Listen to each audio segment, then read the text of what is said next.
Bienvenue sur Africa 24 dans cette nouvelle édition du Morning News. Voici les titres de l'actualité. La formation du gouvernement toujours attendue en République démocratique du Congo, mais déjà plusieurs nominations au sein du cabinet présidentiel. L'opposition, elle, poursuit la contestation de l'élection du président Félix Tshisekedi. La Mouka continue de clamer sa victoire. Martin Fayulu appelle ses partisans à la résistance pacifique. Élection présidentielle au Sénégal, coup d'envoi de la campagne dimanche. Pendant 3 semaines, les candidats en lice vont sillonner le pays. Le président sortant Macky Sall vise une réélection dès le premier tour. Certainement pas, rétorquent ses adversaires avec en première ligne Ousmane Sonko, figure montante de l'opposition. Et en à peine quelques années, véritable percée du slam sur le continent africain. Une poésie à la créativité qui permet à ses acteurs de rester uniques dans leur art. Le nouveau président de la RDC, Félix Tshisekedi, va assurer cette semaine ses premiers déplacements. Le chef de l'État est attendu ce mardi en Angola avant de se rendre au Kenya puis au Congo-Brazzaville. Le chef de l'État dont la victoire à la présidentielle est toujours rejetée par la coalition de l'opposition Lamouka. Martin Fayulu, candidat malheureux à cette élection, selon les résultats officiels, en appelle à une résistance pacifique face à ce qu'il qualifie de putsch électoral. Reportage autre correspondant Jacques Amboka. C'était son premier meeting après l'investiture de Félix Tshisekedi comme 5e président de la République démocratique du Congo. Devant des milliers de ses sympathisants rassemblés à la place Sainte-Thérèse ce samedi 2 février, Martin Fayulu a d'abord rendu hommage à Étienne Tshisekedi avant de revenir sur les résultats de la présidentielle. Il continue de revendiquer sa victoire à la dernière présidentielle et en appelle à la résistance pacifique. Résistance pacifique. Je vous appelle à la résistance pacifique. Il ne faut pas prêter oreille ailleurs. Il n'y a pas un autre président. Moi, je n'y crois pas, car je suis celui qui a été élu par le peuple. Martin Fayulu a par ailleurs lancé un message d'unité dans un contexte où les résultats de la présidentielle a créé des divisions au sein de la population. Il a livré un message contre les tribalismes qui se dessinent. Pour ses partisans, il faut faire éclater la vérité des urnes. Nous sommes venus réclamer cette victoire du peuple congolais tant recherché. On l'a voté massivement et nous avons droit à pouvoir réclamer ces votes. Et aujourd'hui, nous venons matérialiser ces vœux avec notre présence. Vous voyez combien de fois nous sommes nombreux ici. Le meeting de la Mouka était un double test. Un test de mobilisation pour les candidats malheureux à la présidentielle, mais aussi la garantie d'un état de droit pour le nouveau régime. Le meeting de Martin Fayulu s'est déroulé sans heurts ni arrestation. Les négociations de Khartoum sur la crise en Centrafrique, après 10 jours de pourparlers entre le gouvernement et les 14 groupes armés, aucun accord n'a pu être signé. La cérémonie prévue dimanche à Khartoum concernant l'accord de paix a été reportée sans plus d'explications.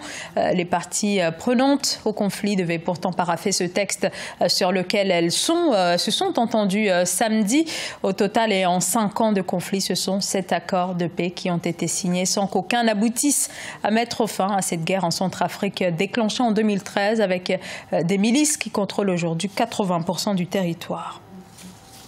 Les Sénégalais sont attendus aux urnes le 24 février. Ils devront choisir parmi 5 candidats. Mais avant, place à la campagne qui a démarré ce 3 février et 2 des candidats en lice ont déjà lancé leur campagne. C'est le cas d'Ousmane Sonko, figure montante de l'opposition, qui est entré dans la bataille avec une caravane itinérante à Dakar. Reportage notre correspondant El Hadjon Ndiaye.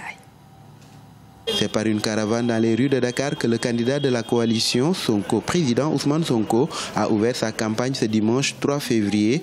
Une manière pour lui d'aller à l'assaut des électeurs.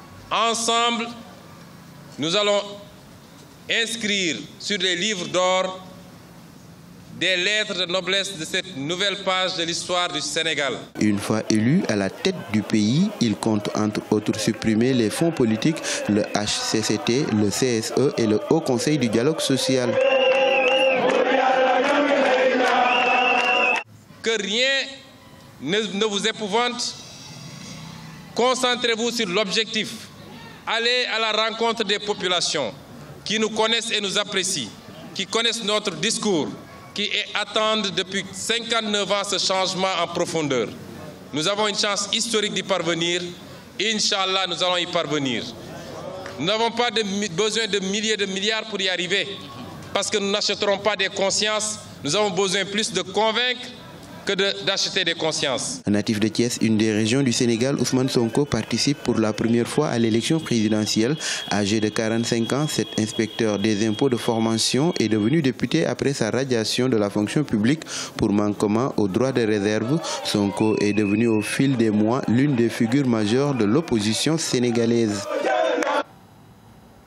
Au Rwanda, depuis un mois, les députés parcourent les 4 coins du pays. Objectif, évaluer le plan de développement lancé par le gouvernement. Le Rwanda qui vise à devenir un pays à revenus intermédiaires d'ici à 2020. Santé, éducation, tout est passé au crible. Les parlementaires qui se disent également prêts à recueillir de nouvelles doléances de la part des populations. Reportage de notre correspondant Fraterne Ndaka Isianga.